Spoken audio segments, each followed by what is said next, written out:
Tim pemeriksa daerah Dewan Kehormatan Penyelenggara Pemilu (DKPP) menyidangkan Ketua Panitia Penyelenggara Pemilu PPK Kecamatan Banda Baru, Aceh Utara, Tajudin, yang melakukan kampanye di Facebook pada masa tenang pemilu legislatif 9 April lalu.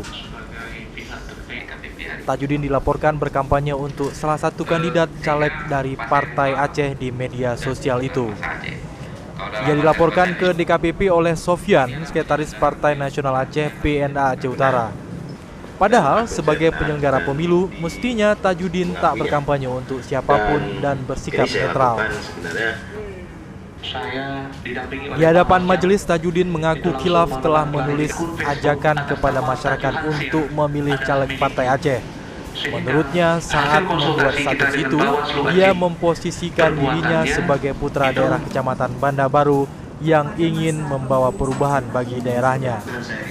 Dia juga mengaku langsung menghapus status Facebooknya yang diposting pada 1 hari menjelang pencoblosan, setelah ada teguran dari beberapa temannya di Facebook.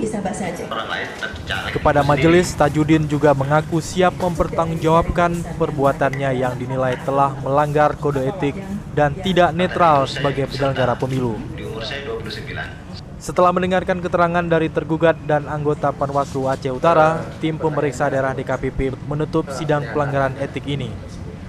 Anggota DKPP Profesor Ana Erliana menyebutkan hasil sidang ini selanjutnya akan dibawa dan diputuskan di tingkat rapat pleno DKPP di Jakarta, dan hasilnya akan diumumkan selama-lambatnya 30 hari kerja.